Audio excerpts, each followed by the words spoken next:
What's up everybody, welcome back to another video. Today we're going to talk about one of the most hated basketball shoes. That's exactly why I like to call them the Jayson Tatum of basketball shoes. They're hated on for no reason, just like Jayson Tatum. He's a great basketball player, just won a championship, and everybody's hating on him because he might not have been the best player on his own team for some stretches of the championship run. And now to make it for the shoes, you could probably guess already, we have the Nike Book one here, and that's exactly the shoe we're going to talk about today. Because in my opinion, they get so much hate for being a really nice basketball shoe, just because some people don't like the looks of the Book One. I've seen a lot of people on social media, on YouTube, everywhere, all over the internet, comment on the looks of the Book One, saying that they're too simple, Nike is not being innovative anymore, they're just using the same designs over and over. And while I do agree with that, I still think that this shoe actually matches Devin Booker's style perfectly.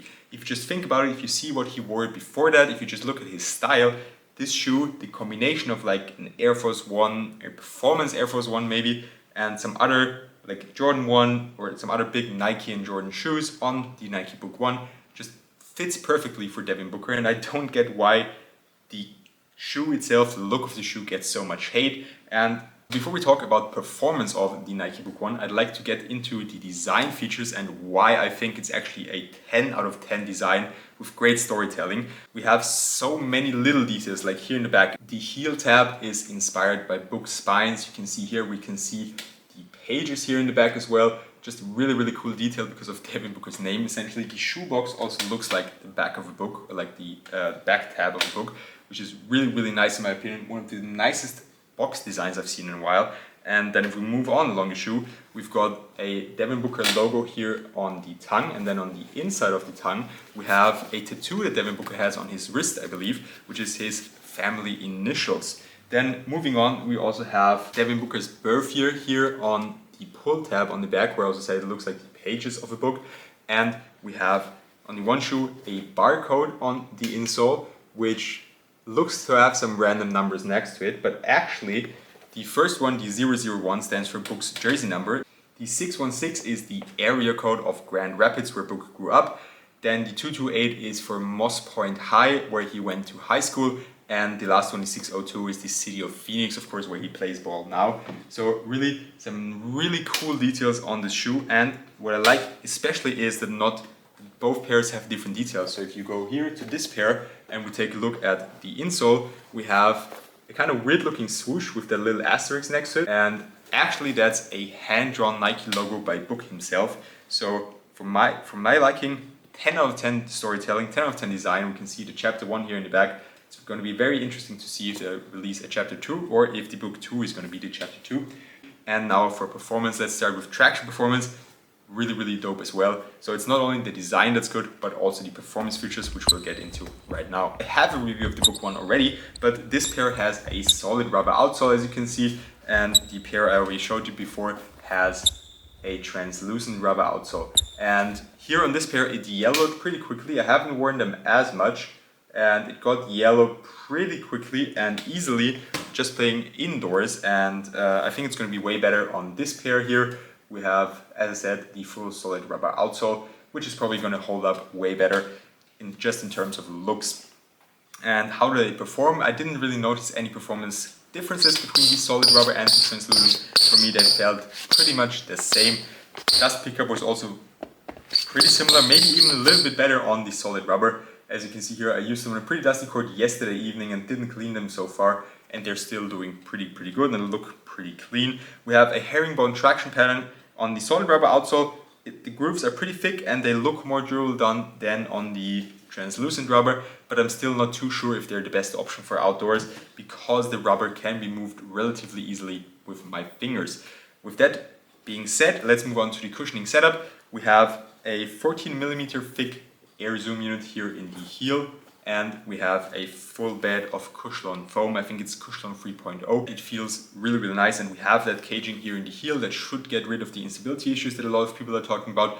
And for me, it worked really well. The stepping comfort in the heel is amazing. Feels really nice, very soft, especially also the materials that are used on the shoe all around. Just hug around your heel very nicely, and you have this really thick air zoom unit there. Just a lot of comfort in the heel area, and the forefoot is very nice and low to the ground. In my opinion, a great shoe for shooters. You have the nice impact protection in the heel for heel slides down the court if you're running a fast break or something. and then you have the nice and low to the ground forefoot, which is not unstable. You feel the court, you're balanced, which is always great and important when you want to shoot well. So I really enjoy the setup, even though I usually like a little bit more of a higher setup in the forefoot, so like a little bit more responsiveness. Here it's very, very low to the ground, but I actually still really enjoyed playing them. I don't get any pain after playing with them. Not even like yesterday, I had like a 2-hour pickup session and I played with them for the first time and it was really, really good. Right out of the box, very comfortable, very nice cushioning setup in my opinion. And the insole is nothing special. It goes up on the side here a little bit, so like on the inside of the foot, it goes up here a little bit, which is nice if you have flat feet. So right off the box, they fit me well and the cushioning setup was very, very comfortable. Moving on to the next performance category, the support, I already talked about it. We have this caged TPU, the TPU cage here in the heel area so that you're not too high and unstable off the ground. And we also have a shank plate in the midfoot. I believe it's just a TPU shank plate, no carbon fiber, it didn't say in the tech specs. And we have a very, very nice working lacing system. I really, really like it. It locks you down very well and keeps your foot on the footbed. The only thing I could notice, especially on this pair, I didn't notice it as much yesterday with this colorway, but with this one, I remember when playing with them and when doing really, really hard lateral stops, that my foot would like move out a little bit here to the side over the footbed. Essentially that happens with every shoe, also with very, very supportive shoes. If you're doing really, really hard lateral movements, you just need to see some pictures of like top level players, NBA, EuroLeague, doing really, really hard crossovers. Sometimes the shoe looks like this on their foot, so that's normal. But I do remember it being a little bit more intense here because the shoe is higher off the ground, so you're moving out a little bit here on this side. But again, it's nothing crazy. If I had to rate them out of 10, I would give them like an 8 or an 8.5 out of 10. It's not unstable, but you could just feel it a little bit. It's not as stable as something like, let's say, the MB3 or the KD16s maybe, or like some really supportive shoes that are out, the LeBron 20s. I also like the heel to toe transition. You get a good rebound here out of the shoe. It doesn't flex too much, which it doesn't flex at all in midfoot because of the shank plate, which is very important for me. Always nice to have some flex here in the toe area, but the shoe shouldn't flex in midfoot, so for torsional support that wouldn't be good, and here it's pretty nice actually. Moving on to the materials, also very interesting. Nike claims that they're using leather, suede and some synthetic overlays on this shoe, and I can't remember where I saw it, I think it was on Reddit somewhere. Someone said that even when Nike says they're using real leather, it's still synthetic leather. I'm not the biggest fan of leather materials. For me, they're just sometimes too thick and not breathable enough. And interestingly enough, with this pair, they feel really, really comfortable. They hug around your foot nicely, and I didn't have any issues with breathability. Similar to this pair, but you can see there are some differences here.